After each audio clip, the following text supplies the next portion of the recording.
everyone, and welcome once again to Pixar Discussions. I'm Captain Logan. And I'm the Geoff. And today, the Geoff and I are tackling Toy Story 2. Geoff, I couldn't believe that Toy Story 2 was our very next one, and I always feel like there's things in between Bug's Life and Toy Story 2. Why do you think they jumped right to a sequel to Toy Story instead of doing a couple other things first? I was mystified by that. And again, I think one of the reasons that I had forgotten how that this was in fact their third project out of three at the time they made this, partly because there was so many years in between them, because it takes a long time to do one of these. Yeah. Especially where they were in 2000? This was, I want to say this was 99. I should have checked that before this. 86, 99. At any rate, it was around there. It was a smart thing they did. I remember being kind of shocked by it, and this was the first Pixar movie for me that I went into anxious, because the idea of a good movie and the idea of a sequel have never gone together very well in my mind. It does not seem to happen very often. It doesn't happen very often, sure. And I became the Pixar fanboy that I became, largely because they did what so few movie makers have ever succeeded in doing, as far as I have ever been able to see, which is make a sequel to a movie that stands in its own right, that has its own story, that connects well enough with the first one to justify having the same title but with a different number, and yet good point, earns its time on the screen. Especially in the kind of animation genre. When I thought of sequels, I thought of Aladdin 2, The Prince of Whatever, or The Lion King, Simba's Pride. You know, the big difference there, of course, is those were direct-to-video. And also hardly Eldritch Abomination in my brain a lot of the time. Yeah, I mean, I will say that there are definitely throughout history notable exceptions to this. A lot of people think that Aliens is better than Alien. I mean, there are definitely sequels that are better than the predecessor, or at least close. Wrath of Khan. But yeah, Wrath of Khan, sure. But that's only because the first one was so bad. Yeah, and also because it's not really a sequel; it's just another Star Trek movie. But yeah, you're absolutely right. Dark Knight and Batman Begins. There are definitely a number of them, but there are a lot more sequels than there are good sequels. This much is certain. And at the time, I remember being kind of unsure if this was a good idea too. I didn't want to see. I don't think I was thinking of Pixar like I think of Pixar now, given that the company hadn't been around, all that long making these kinds of movies. But I definitely had that thing where I was like, I don't want them to just start cashing in on a name where it's like, well, Toy Story did amazing and everybody loved it, so we've got to make another one because it was popular. Which is why so many sequels are so bad. Yeah, and DreamWorks has had a history of that. This isn't that way at all. It very much came off much more like we have a story to tell. And like one of the things that you can always point to about really good sequels, or usually, especially if they're the kind of sequels where they do anything with the original at all, is if you feel like you almost needed it. Like, when I go back to the first Toy Story now, I can't watch it without thinking of things that this pays off from that movie. And that makes the first one a better movie. So, I don't know, maybe that's a good definition of a good sequel, if it makes the first film a better movie, because what I mean is it adds to it contextually. It really contributes something that wasn't there before, but feels like it has a good reason to be there now that we have it. And here, of course, the big thing is giving Woody a backstory. Right. And finding out where he came from, and that's really effective, and it was actually a good direction for that. And of course, when I first saw Toy Story, that was something I kind of wondered about. I was like, well, we know where Buzz Lightyear came from. Woody seems like an older toy. We talked about this when we did Toy Story. He's got a pull string in the back. We don't make toys like that anymore. He looks hand carved. Where did he come from? There's this kind of allure where you want to know, and then this comes along and gives you that, and it's not disappointing, and it's really cool that it's not. And I think that the attention to detail of the TV show that he's based on, and especially all of the merchandising, because I come from kind of a flea market background, and getting to see that was kind of a big deal for me. And they came up with products that, at the same time, were pretty original in some cases, and yet felt so natural. Yeah. Like a nostalgia buff would say, sure, a bubble blower. Sure, the tooth knocking thing. Yeah, I mean, they maybe went a little bit overboard in how many things there were, but I don't know. I mean, I don't know how much stuff was merchandised for kid shows of that era. I know that if you go into the '60s, there's a lot. I mean, like Batman had a ridiculous amount of stuff, but I mean, if you go back to, I mean, really, I felt like what they were thinking mostly was Howdy Doody. Yeah, well, that's Woody is mogrification of Howdy Doody. Yeah. Were those marionettes in that show? Yeah. I mean, in Howdy Doody? Well, I think they were. I'm not sure. I've never actually seen any of it. I just know of it.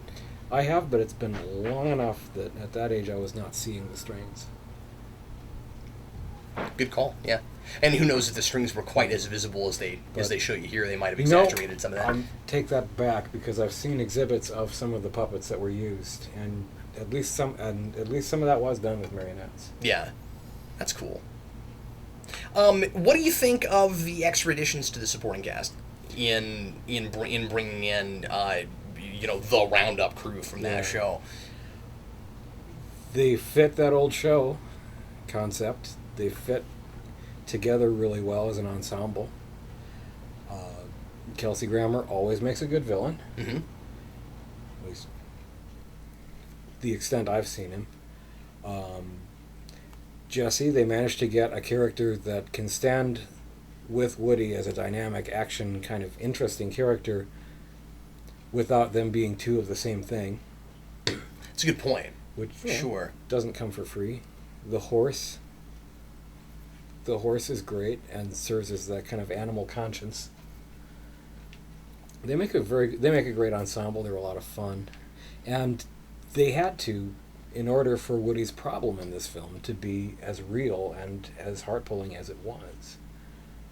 And that's where I'm putting my sticker on why this was a good movie despite being a sequel. Yeah. They came up with a real problem for Woody that is not anything like his problem in the first movie. Yeah, that's absolutely right. Even though it kind of deals with some of the same themes. And, some of the things about relationship of a toy and this boy.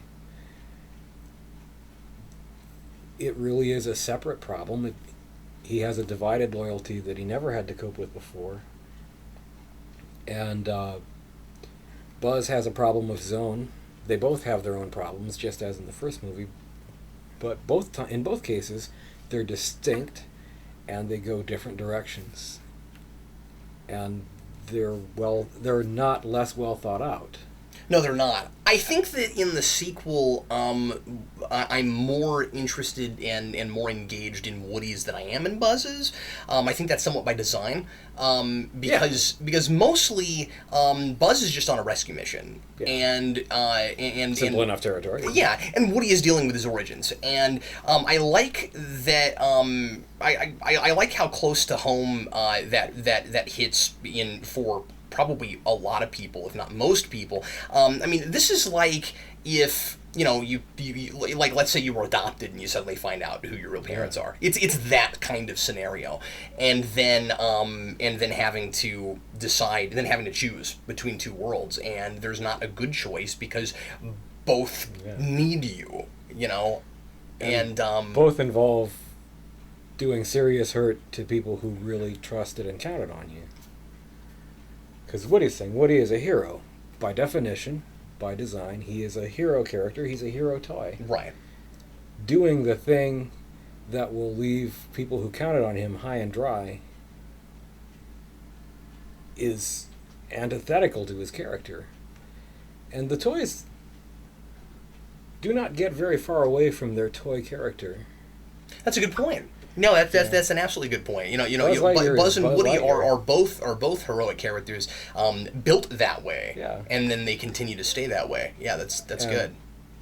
The Slinky Dog and the dinosaur and the Barbies, they have a persona as a toy, and then they have their actual kind of live personhood, and yet those two things are tied on a string. They do not get so far apart from each other.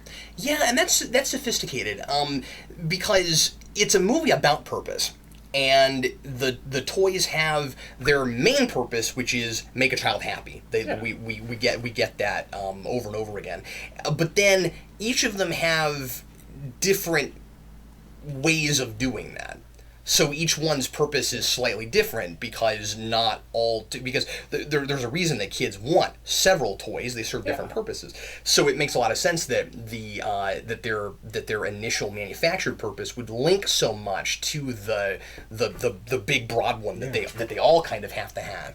And so it's kind of interesting that by the end, because of what Woody's kind of moral center is, he has to come up with a solution that benefits everybody, because he's not going to leave one side high and dry over the other side. He would have even brought Prospector along with him if he hadn't turned out to be kind of dastardly. And so I really like that Prospector is kind of by himself in being kind of devious, because you'd hate it if it was like the three of them are kind of evil conspirators, and wouldn't that be too easy if they had gone that way? That would be cheap. Oh well, you guys suck, and you're and you don't really care about me at all. You just want me because if it had been any other cowboy doll, if it had been any other Woody, there are other Woodies. If it had been any other one, you'd be doing exactly the same thing. But the horse and Jesse, Bullseye and Jesse, they both come to care about him specifically, whereas Prospector just wants him as a prop. I like the fact that Prospector's confinement to his box over a lifetime, unlike the others, he has never been played with. He has never been a toy. Yeah. And that somehow this is what makes him warped and cynical, despite the fact that his character from the cartoon and his character as a toy is supposed to have been at least a little bit questionable in the first place, or at least you sort of get that feeling. Yeah, I'm not sure. You don't see enough of him, in that show to really know what he was there for. It's a little ambiguous, but he was Stinky Pete. No, that's a good point. Sure. But like any good villain, he has plenty of opportunity to go a better way. And I also don't think, though, that the only reason he doesn't go the other way is because of his environmental, baggage. I think he really does get a choice, and he just refuses to trust people. Right. And had he been played with like the other toys, he might at the end have been a lot more willing to take Woody up on his offer and come with them and be the whole gang in Andy's house and be happy. Well, that's true. But he can't. And that's where that idea of purpose comes in. The movie really kind of and I don't think it's preachy, but it drives home this point that it makes sense that if toys were sentient beings, that what would give them fulfillment would be to be played with, because that's their purpose. That's what they're good at, and so that's what they're all about. That's what they want for themselves. Yeah, and I don't think that, and because, like I said, each of them has kind of their own ways of going about that. It doesn't make them all the same. It doesn't mean that they can't have their own interests and wants and dreams and things necessarily, but at the same time there is I don't want to say like know your place, but there's a little bit of this is what we're for. We really are inanimate playthings. Yeah. And what's nice is they have the ones that look heroic have an appreciation for that. They understand why they're important. We need them. And who they are is part of who they are. Yeah. I mean, you take the scene from the first Toy Story movie where Buzz has lost his mind after his traumatizing and he becomes Mrs. Nesbit. Metanoia. That, and he's in a tea party and he's wearing flowers and stuff. Right. And the fact that he's at a tea party with headless dolls and wearing flowers is given to us as a clear sign that he is not himself at the moment. And recovering himself means becoming somebody like Buzz Lightyear again, even though at the end he realizes that he is one of a bazillion plastic toys made of a cartoon character. Yeah, and I think one of the things that's nice about having a sequel is that we get to see him. We get to see the follow through on that. We get to see him fulfill that. It's nice. There really are some things that we're left with at the end of the first Toy Story that I would have wanted to see more of, and so it was a really prime thing to make more of, assuming you do it right and it's not just a cash in. And that's why it's nice that it is what it is, because I would have wanted to see Buzz Lightyear in the context of now he knows he's a toy and again finds fulfillment in being played with Andy, because it's sort of like the origin of a superhero in a superhero movie like Man of Steel or something, where the whole movie is that character figuring out who they are and what they're going to be about, but then you only get to see them be that version of themselves for like the last 5 minutes of the movie. So then here we get to see what is the guy who thought he was a space ranger in the first movie like when he knows that he's not. And it's cool how consistent his characterization is. He still acts like that and yet is now very sober about it. And we were able to tell the difference in attitude between him and the toy Buzz Lightyear who hasn't figured it out yet that he meets at the toy store. Boy, there were some strange, amusing inconsistencies with that I don't know how you would get around, that I just could not help but wonder about. And it's not a problem because it was just fun to think about. And the big one for me was, so like that Buzz Lightyear thinks that all of these Buzz Lightyears in boxes are in cryostasis, right? And hypersleep, right? And not cryostasis, but hypersleep. And one gets out, or he thinks one gets out. That's our Buzz, and he tries to put him back in his box. And he's like, he thinks that all of these space rangers are in hypersleep. Why are they all called Buzz Lightyear? Yeah. Like, does that not bother him? Does it not even occur to him? Oh, well, we're all Buzz Lightyear. I just thought that was funny. There's some kind of awareness that apparently does not strike a toy until they've actually been. I don't know if that's the Buzz Lightyear's and his line, because Zurg was this way too. See, I think this is further confirmation of my theory from the first movie that the Buzz Lightyear toys have some sort of commercial defect, some sort of a manufacturing defect that gives them this bizarre self-awareness or not self-awareness, but lack of self-awareness, where they think that they're actually the thing that they look like as a toy, because it's not just Buzz Lightyear, like you said, it's also Zurg. But Could be something in the polymer chemistry. But then none of these other toys have that. The Barbies don't have that. They know their toys. They also seem to have... Yeah, because she's driving around talking about all these other toys. She's well aware of what they are. I don't know where she gets any of that knowledge, but she's like, here are the Hot Wheels, and they were invented in this year, and here's know why Rex here's knows how many that they you had can't park in then. a white zone. No, I don't know how he knows that either. Yeah, but it's funny that he does, because comedy is like that. Yeah. Well, we know he watches TV. That's true. So he might have gotten it from that. But anyway, I just think that's really funny. But that's a fun consistency, too. Like, I don't know why that is, but they're consistent with it.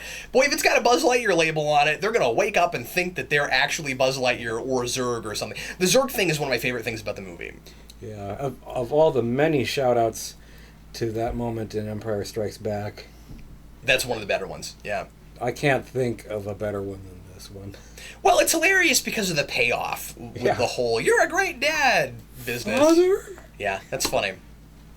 That cracked me. And also just the design for Zurg is fantastic. Once again, they created a toy that a kid would want to play with. They're still doing that. We talked about that with the first movie. Anything they're creating in this, just like with the first one, is something that would be merchandisable and that a kid would actually want to play with. More quality toy building, and I just think that like the whole business with Zurg, where like you can look through his head and then like see things like Zurg vision or whatever. That's clever. What a great idea, and what a great toy idea, because it's not a complex or expensive thing manufacturing wise, and yet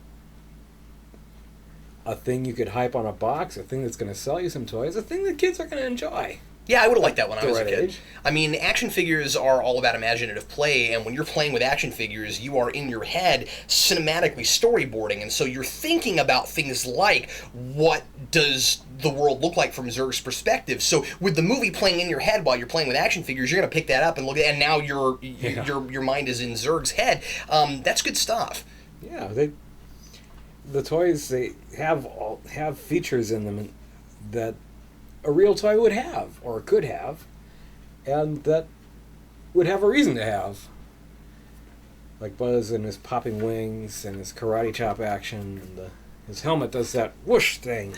I felt like a lot of this movie was, and I wondered if this wasn't the starting place, because I noticed that there are 4 writing credits on this movie, including Lasseter and Pete Docter, and there's this sense I get from it that one of their main missions might have been, what did we set up in the first movie that people would want to see more of? I know I said that a minute ago. You've got that with Zurg. You've got that with because like with Buzz Lightyear, we already know where he came from, so now we're just kind of and developing it. With Woody, it's where did he come from? We develop that, but then you've got other things, other just smaller things that we might think about, like what would the Buzz Lightyear show or whatever Buzz Lightyear is based on look like. And so the movie opens with us getting to see kind of sort of an episode of that. We find out it's actually a video game, but that's something that me as a kid, going to see that movie when I was 10 or 11, I was thinking, wow, this would have been a cool TV show. It looks like it would have been an awesome video game. Yeah. And then of course they made a cartoon show. It was. That was actually kind of decent, but they do it. They do that, and I'm watching that thinking, and I did that this time because it's been a while since I'd seen this, and I forgot for a minute that was a video game, and I had that brief moment that I do with a lot of movies where I was like, wow, this looks like a video game. And it's kind of fun that they trick you like that, and they go, no, it really is a video game. That space opening is just brilliant. Yeah, it's really cool. And we went to the theater having seen the first Toy Story movie, and okay, we're here to see Toy Story 2, and you get this a very nice misdirect. Because that is so unlike anything in the visual style of the first movie, and it also establishes tone in a really big way, because it lets you know that there's going to be something more grandiose about this one. And I think that starting with that, as opposed to just straight up being like, this movie is bigger and better, but just letting you know right out the gate, this is going to be different. It's helping you out so that you're not jarred by all of that. I think that opening it in that way kind of helps us not be freaked out when we get to things like, okay, and really, so the toys are going to try to cross a street in this one, and then end up jumping on an airplane at the end. And then having said that, in the theater, I did feel like they went maybe a little too far with all of that. Jumping off from the first one. I didn't feel that way this time as much, but I just remember the first time I saw it going, I don't know if I ever wanted to see the toys in Toy Story go so far as to go all the way across the city and wind up at an airport and go through customs and have to jump on an airplane, because the difficulty there is most of the things in the first movie that they do could kind of be done if toys really were sentient, but then here it's like, this horse can catch an airplane? Like, really? He's that fast? That's pretty impressive. But then again, I didn't buy that RC car was fast enough to catch up to that truck in the first movie, so it's kind of exactly the same thing. Apparently Toy's motive power is far greater than we had guessed.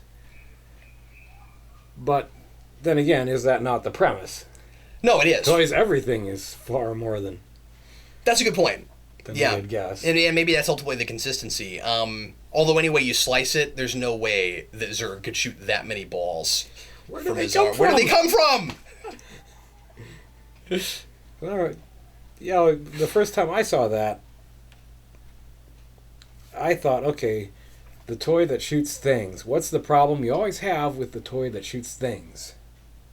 Well, you run out of those things, and it shoots them, and one by one they wind up under the sink or behind the couch or in the furnace vent, and you can't get them back anymore, or somewhere in the lawn and you can't find them, and then they're gone and you're out of it. What a great invention. A toy that shoots things, that is able to somehow extract the ammunition out of hammer space infinitely. Yeah, or what, like it's got a mini replicator inside of it and it creates these balls. Yeah, no, I just thought that was really funny. I mean, if that were possible, Nerf guns that shot that many balls wouldn't have to be so freaking huge. Yeah. We'd never had the line, Zurg, you got a lot, never mind.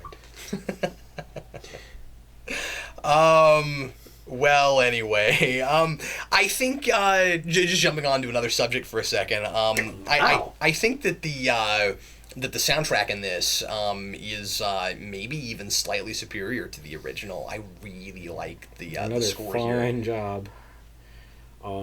3 in a row for Randy Newman. Yeah, I guess he did Bug's Life also. Yep. We talked a little bit about that and how he's got a... did he do... Yeah, he did a song in that we didn't think was quite as good. Actually anything like as good with Toy Story. It's in the credits, not actually inside the movie. But he did another one of his kind of pop numbers for that. Here he writes a song for Sarah McLachlan, and that's wonderful sequence right there. A really good sequence. I teared up in the theater at that sequence. Yeah. It was, I want to say, the first time in a Pixar film I kind of teared up, and I've had that with a few of these now. And I always wondered today rather if that was Randy Newman or not, and we were waiting for the credits, and I called that because it sounded like maybe his writing, but I wasn't sure because it was Sarah McLachlan singing it, and I was telling Geoff after the movie I was a little surprised that they didn't just go to Sarah McLachlan and ask her to write something, because she was huge at this point. It was really interesting to hear her sing somebody else's song. Boy, he outdid himself on that number, and it's cool that he's capable of songs like that aren't just like a kind of bouncy, you and I are best friends kinds of numbers. Because he did another one of those for Monsters Inc., which is also fantastic. Yeah. I can never keep them straight in my head. Yeah, the Buddy songs he's done for those, but yeah, that Jesse's song is a really good song. It's very strongly written, lyrically and musically, and that is an excellent sequence. Much later on, I think it was when Up came out, they were talking to one of the directors there, and they said, yeah, we believe that every movie has to have at least a laugh and a tear in it. There should be something in there somewhere that pulls at you. There should be something in there somewhere that makes you laugh. Regardless of whether it's supposed to be a funny movie or a serious movie, something in there has to do each of those things. Yeah, and that makes a lot of sense because that's kind of what the human experience is. So often those two things go hand in hand. How often in both your real life and in movies you really like do you have a really amusing part that turns into a tragedy, or vice versa, a really tragic thing that will become comedy. It's really interesting how linked that, the thespian masks of happiness and sadness. There's a reason that we put those together, and this is what allows characters. I like that human. I like that they're thinking like that. It allows the characters to be real, because they have both, just like real people. Yeah, I think where a lot of, especially movies aimed at kids, fall down dramatically and story-wise is just the fact that they get made cheaply from the perspective of, this is a comedy. about animals in the Ice Age that are all now extinct. It's going to be a comedy. Or this is going to be a tragedy. This is going to be a serious movie. This is going to... And because they fall so far into their single emotion, that leaves the characters trapped in a very flat space. Yeah, and that doesn't mean that there's not room for everything. That doesn't mean that there's not room for doing a straight-up parody or farce where you're probably not going to get as much emotional resonance because it's simply there to do the job of make fun of something. But something like this is more special because it gets outside of that and manages to have some real dimension and weight. This is a movie that needed that. And that's what I always really liked about Pixar. Is this movie as good as the original? Yes. Wow. It stands up to the original, in my mind, at least, perfectly well. Maybe better. I think the original emotionally resonated with me more. I'm not sure if I could articulate exactly why, but I think that this one is close to as good. It's definitely funnier. Yeah. At least in my mind, I think it's a funnier movie. It is funnier. Some of that is just because the characters in it are now established. Sure. Whereas the first time we had to spend some of the time and energy establishing and getting to know them in the first place, so that we could then find out what's funny about them. I think it does an excellent job of juggling an ensemble cast too. It really still is mostly about our two major protagonists. It's smart that they anchored it that way. But we're adding characters, and we're also giving all the characters we had or the major characters from before. Slinky Dog is awesome in this. A lot more screen time, and I couldn't believe how much they did with Slinky Dog. You know, if you Everybody watching the first movie, if you ask me to pick which of the supporting toy characters is going to become a lot more active and a lot more important in the next one, it wouldn't have been Slinky Dog. My money would not have been on the Slinky Dog, but man, did he come up. And at the same time, one thing you got to think about that's smart about that isn't Slinky Dog the most functional of them? He seems to... there seems to be a lot more that he could actually do that would help them out in tough spots.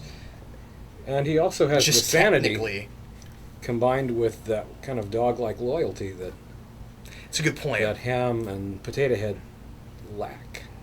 You know, that's funny. I mean, you're talking a lot about how in these characters, like actual personalities, it reflects a lot of what they were built to be. One of the jokes in the first one with Rex was that he was kind of this timid dinosaur that was scared of everything, and yet at the same time here he's still that, but he has this tendency toward enjoying things that are more aggressive. He's scared to actually be in dangerous situations, but he likes the violent video games. I think that's kind of fun. And then I'm not going to call it a character arc, but he has this kind of mini thing that he goes that he gets to do, where he finally beats Zurg, which is hilarious. And I don't have to play the game anymore. I've lived it. Yeah, I just think that's hilarious. So yeah, there's something from the way they were built that stays in their actual personalities.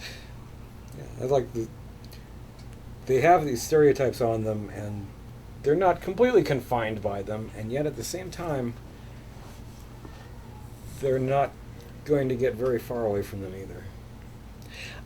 I think it was also really smart of Pixar to not try the put one of these out every year formula right off, that they waited a little bit on that, and that might have been necessitated just by time. You know, after a while, if you start these projects going with different teams, you can, they take about 3 or 4 years to make. You can get to the point where every year we've got one coming out, but at the beginning, when you've only had 3, or two and then 3, you're not really going to have that. So it's, given that we've only had 3 Pixar films so far, it is remarkable how night and day the animation is between the first film and this one. They've come a long way. This is a tour de force, man.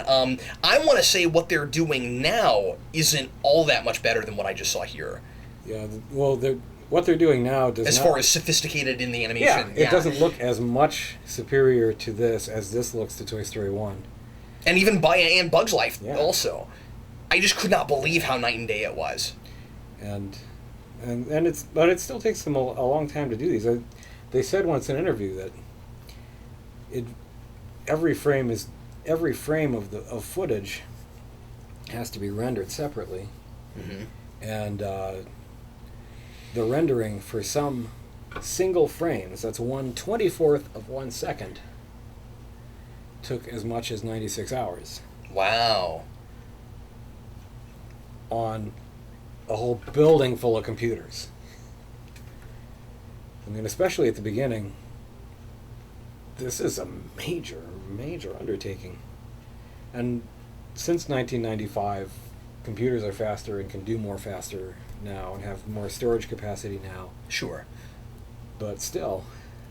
Yeah, you gotta wonder what it took to put together and render this footage, around 98, 99 versus what it does now.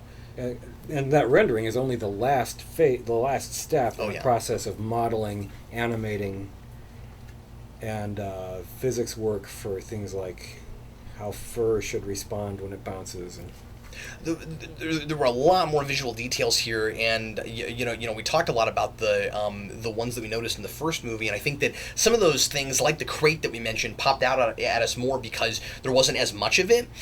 Here, of course, it's all over, and I noticed cool things like you'd go to the top of a shelf and there's dust. Yes. And things like that. They weren't doing that kind of detail in the first movie because they couldn't.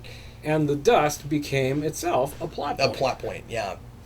But of course, there are other visual details that are just there and aren't necessarily plot points. But yeah, you're right. I mean, I noticed that, and I was like, "Well, that's cool. They put dust up there," and then suddenly it was a thing. And it mattered. It mattered because the squeaky guy was stuck up there, and it became a plot point. Yeah.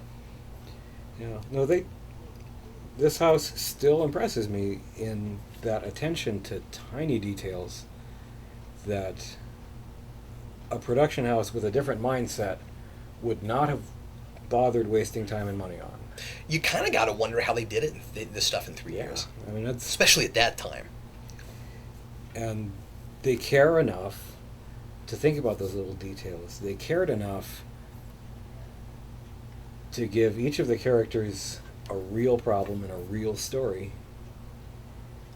And a lot of these animated movies would never bother. And it's about the caring. It's about It's about the difference between making a movie that should be good instead of doing the minimum amount of work necessary that will make it sell. Manufacture a product that will net us money. Yeah, that's exactly right. Because this stuff proves that we can do both. Exactly. And we should, and you ought to do both when you can. Even now that there is much more now a presence of actual competition for Pixar than there was even at the time of Toy Story 2. There's a reason for that. And even still, those houses finally got wise and realized what it was that was selling those things. I gotta tell you, this year alone, when I went to see Monsters University, I saw a number of trailers for like 20 different animated things, and the thing that was amazing about that to me was every one of them looked watchable. Really, all of them. They didn't all necessarily look like things that I wanted to see or that I would like, but none of them repelled me like I've had in the past with a lot of these things. I saw a poster for Turbo and I was like, that's going to be terrible. And I saw the trailer and I went, that looks watchable. I would maybe actually watch that movie. There's stuff like that, and I feel like Pixar has sparked this competition where, and it's wonderful, healthy competition that's saying we're going to do sophisticated storytelling, and that's what's bringing people to our movies. Granted, they're also really sophisticated animation is doing the same thing. They've been keeping the bar high, yeah. And so if you guys want to compete in this market, you're going to have to come to our level and actually make your audience give a crap about the characters. And they're starting to get the point. Do that, yeah, and it's just wonderful. So I just think that's really exciting. I'd love to see, of course, more 2D animation right now. I miss 2D animation a lot, but if all we're going to get are these 3D animated things, at least give me some decent stories. At least let them be worth the 2 hours you have to blow off to watch them. Because as much as I love Pixar, I would love to have 4 or 5 houses that were that sophisticated. Yeah.